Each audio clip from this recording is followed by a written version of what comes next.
You went just a touch long with it. That is really good. And the bacon is still staying to it, which is nice. Because when you take a bite out of it, it's not going to fall apart in your hands. It's a good finger food kind of thing. Exactly. The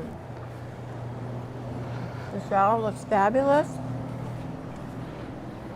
I love your idea for the appetizer for the kids. That's great. Yeah, I mean, being outside, grilling with the family outside, it's nice and fun. Trying to incorporate them in it as well, and what's better than a nice healthy snack while they're waiting. This is so good. Thank you. I can barely talk here with all this food in my mouth. Well, we hope that you got another great recipe today. This is something you can definitely try at home. I can vouch for it. It is absolutely delicious. We thank you so much for watching today, and we hope you'll join us next time on BBQ Live. Thank you.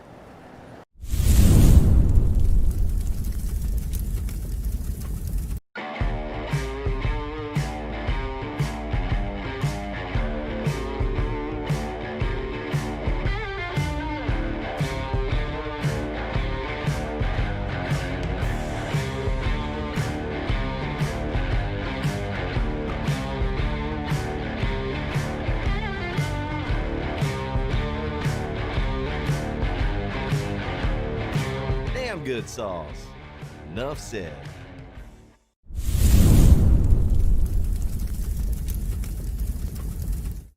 Hi, I'm Daniel Mosnet with Cowboy Charcoal. Welcome to BBQ Live. We have got another hot one for you today.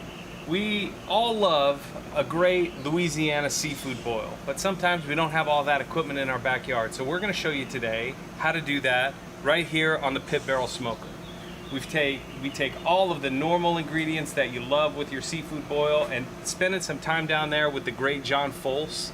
Boy, he had some fantastic events where he put this on. It tasted so darn good. So we're trying to recreate it.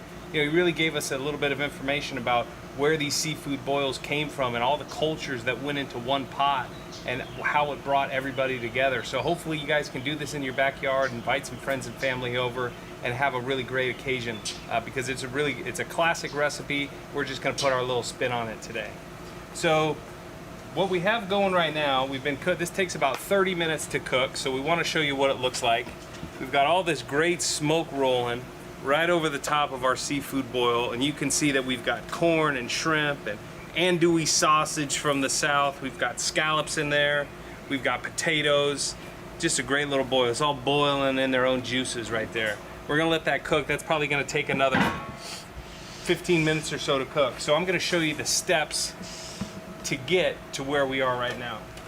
First thing you wanna do is you wanna make sure you have a barbecue safe foil pan. It'll say right on the bottom. You can see it says right on the bottom if it's oven safe or barbecue safe. Just make sure it's a barbecue safe pan. Then we're gonna take some vegetables. Take corn. We've taken our corn and our potatoes. We've boiled them for just about 10 minutes. We don't want to get them soft. We just want to parboil them a little bit so they don't take as long to cook, and they'll all come out about the same temperature and the same time as the shrimp and the scallops. I think our smoke's getting to our cameraman up here. Look at all this smoke just billowing out from this pit barrel. Let's open this up a little bit so you guys can see what's going on as we cook it there. Okay, so what we have going now is we've got our corn. We just want to place our parboiled corn. We just cut it into little niblets, right? 3 pieces per corn. Just cut right down. We'll put a few of those in there. We'll see how much room we have later.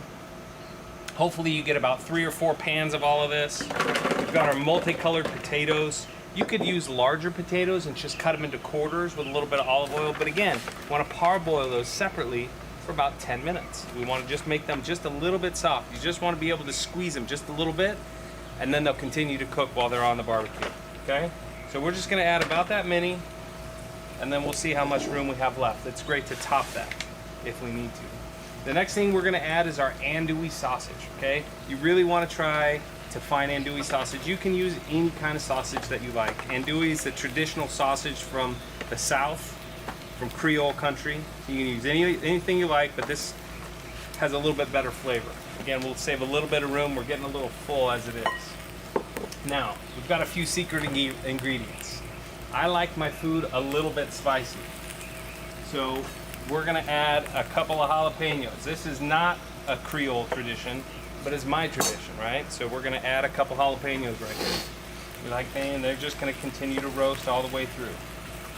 Okay, we're gonna cut them in half. I'm gonna leave the seeds in. I like it hot. Okay, so we've got our jalapenos in there. Now we want to put some garlic in there too. We're just gonna roast this whole. Just make sure you have a clean end, right? You just want to make sure that that's as clean as you can. Most of the roots are gone. All the dirt's rubbed off there, and we're just gonna cut it right in half. Okay? Once that's cut in half, and put it right inside. Simple stuff, right? We're not doing anything that's complicated. Okay? Now, the next thing you need to do is make sure that you get yourself a nice Creole seasoning. You can use Old Bay, you can use Tony Chachere's that I'm using here. You can use any kind of Creole type seasoning. We're just gonna load it up. Load it up, guys. The more the merrier here. Okay? Step 2.